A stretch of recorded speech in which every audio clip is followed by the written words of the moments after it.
Hello, everyone. We're going to talk about something called imperialism and expansionism in America in the late 1800s and early 1900s, about the same time that the Progressive Era was going on, but what the U.S. is doing internationally and away from its mainland borders. So, we're going to start with the political cartoon that's very common, and let's just have a look at what we see. We see a lot of blue stars and stripes, so we can estimate or guess that this person that we see represents Uncle Sam. And as most of us know, Uncle Sam represents America, just a caricature for all these political cartoons showing what's happening to America or what America's doing. So let's start here. So here we have America, Uncle Sam or America, as a little young toddler, a little baby. And it says 1783. The Union started with 13 states. So these are the 13 colonies that eventually became the 13 states. And by 1803, it expanded from 13 states to 17 states. So America is growing up. It's becoming more mature. 1819, 22 states. America is getting more mature, more as well as stronger. It goes from having nothing to holding an axe to now holding a musket with a bayonet on it. And now Uncle Sam or America in 1861 has 34 states, and it's getting stronger and bigger. 1898, 48 states, pretty powerful. And then in 1899 we have America becoming really big. Its clothes are bursting, it's expanding so much, and it's holding a big naval ship with guns on it, cannons on it.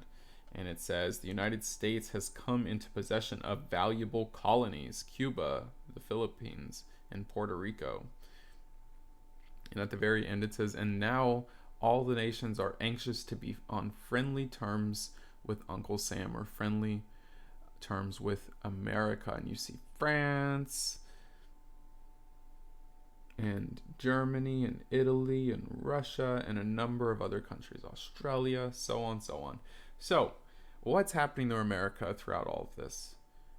We're expanding. America's expanding. It's getting bigger. It's getting larger. It's getting more powerful. And by 1899, we're taking new territories, colonies, and expanding away from our mainland borders. And as we do this, we're getting stronger as a nation, but also other nations are more willing to be allies with us, be on friendly terms with us, because now we're a powerful nation that holds some clout in the world, holds some influence. So this is where America starts to be recognized, starts to become more powerful militarily, culturally, internationally, all that stuff. So let's get to our main word of this unit, which we call imperialism. So imperialism basically is just the domination of a weaker country by a stronger country. In this case, we're going to be talking about the U.S. using imperialism. So the U.S. dominating weaker countries. Now, that doesn't necessarily mean they send in troops and take over the whole territory. That means they could dominate them politically, where they control kind of the politics of that nation, the government of that nation. They can control them militarily with troops and naval cruisers, basically threatening or forcing countries to do what America wants, or economically, taking control of their economies, what they produce, what they buy, what they sell from America or to America. So let's see where in this time period, in the late 1800s, early 1900s, that we actually are using imperialism. And while we're using imperialism, we're also kind of expanding too. So, few places we're going to look at: Puerto Rico in the Caribbean, Guam in the Pacific Ocean, Japan in Asia, also in the Pacific Ocean, Philippines in Asia, South Asia in the Pacific Ocean. We're near the Indian Ocean as well.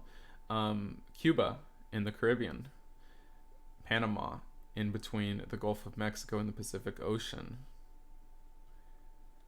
China in Asia, one of the world's most populated countries.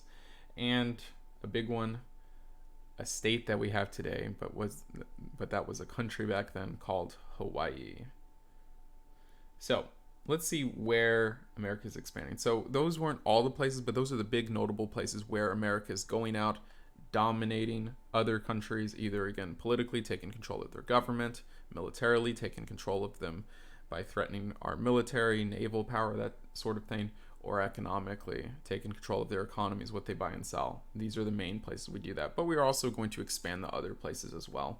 So for the most part, America is going to go to these areas. We're going to expand into the Caribbean and go after countries that belonged to Spain at the time, like Puerto Rico and Cuba. We're going to help Panama also declare its independence from Colombia. We'll talk about that later. We're going to go up towards Alaska and actually buy them from Russia. So not so much imperialism in this sense, but expanding. And we're going to go over into the Pacific Ocean in Asia and dominate countries like Hawaii, but also take control of a number of Pacific islands that we still own today, like Midway, Samoa, Guam, and even dominate the Philippines after we defeat Spain, and we'll talk about that later. So again, here's kind of the main places. We're mostly looking at the Caribbean and the Pacific Ocean. That's where America is spreading its power and expanding. Now, the big question is, why are we expanding? And let's get into that now. So a lot of these islands, a lot of these countries, territories up towards Alaska, they have this. What are these? These are examples of raw materials and resources. Lots of countries throughout history have dominated other countries because they need raw materials that they have. Raw materials are going to be used to make more stuff. A raw material might be wood, and that wood might be made into furniture. Coal might be a raw material that we produce power from. Iron that we take from a country or from ourselves that we convert through the Bessemer process into steel. These are all examples of raw materials and resources. So that's really important for America, but also lots of countries that are expanding, and a lot of them are doing that at this time.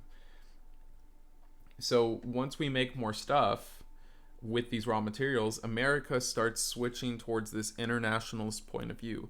Once we start making this stuff, we now don't want to just keep selling to ourselves and our own people. We want to start selling to everyone in the world. So this is what we're going to be calling new markets. We want to sell all these American products that we're making through all these raw materials that we're collecting to new markets, everywhere we can sell to. And part of the reason we want new markets to sell to at this time is because we want to spread US culture as well. So by spreading our products to other countries, we're also spreading US culture. US culture has a consumerism element to it.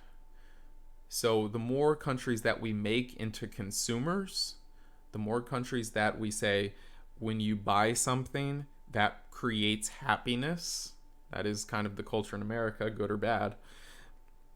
The more countries that we get to mirror that and make them like that, the more they're going to buy from the United States at this time. But part of also spreading that culture is spreading American religion. And I don't mean that these religions belong to America, but the predominant religion in America is Christianity, as we see on this map of Africa.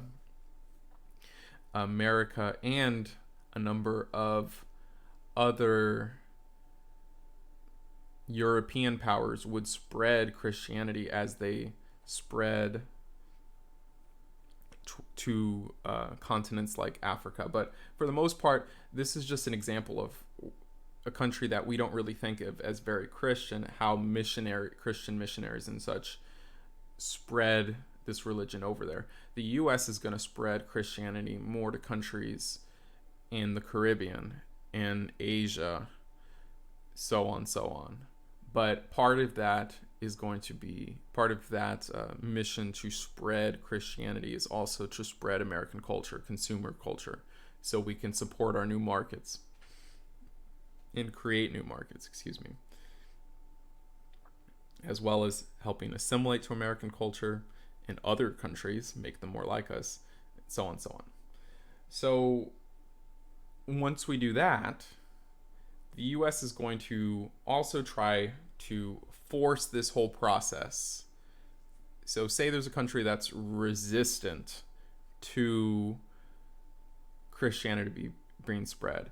America trying to dominate. Remember, this is all about imperialism, about America dominating a country's economy, trying to take hold of what they're buying and selling, and trying to get the US involved in that, or trying to take control of their political process. The way that the US often will try to force countries to buy and sell with us, to force countries to open up new markets to the United States, is by spreading US power. And that's primarily going to be naval power through naval warships. So the US is going to say, let's build a strong navy. And we also need to expand to numerous islands around the world and create naval bases on those islands. If we do that, now our naval ships that we build will have places to stop, refuel, rest, and they can keep patrolling, keep moving throughout the Caribbean and the Pacific. Let's go back over here just to show you. So now we can, if we are taking over countries like Puerto Rico, like the Philippines, Johnston, Samoa, Guam, we need to be able to police those areas for the most part. So the US would send these big naval ships over there, and they would also use these islands as waypoints, as places to stop and refuel. Now, the goal of that is to protect this whole process that we see here. To make sure the US can keep getting raw materials, it has to bully these other countries into giving into this. So you threaten them with strong US power in order to open up new markets to sell to and force them to buy American goods and sell them their raw materials or give them their raw materials.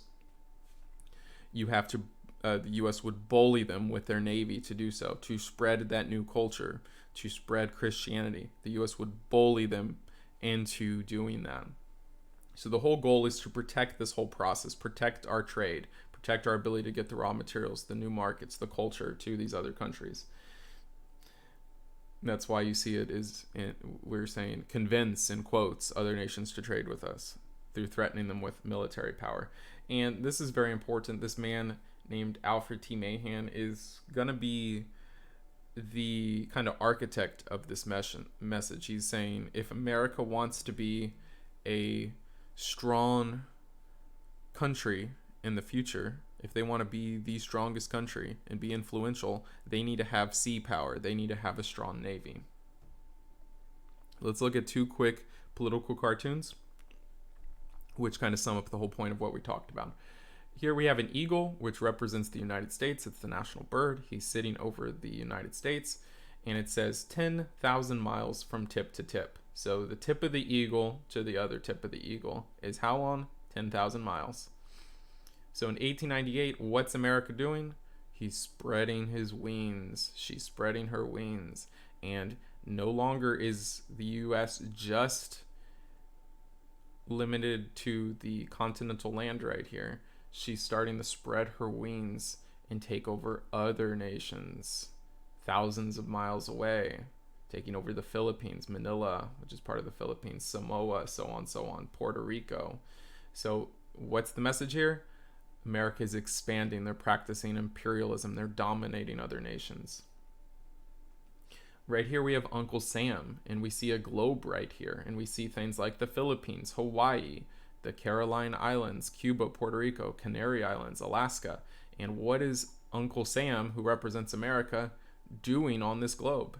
He's putting a flag in everywhere America's taking over. So this is representing where America's expanding. So that's a quick overview on imperialism and expansionism in the late 1800s, early 1900s. Hope you learned something.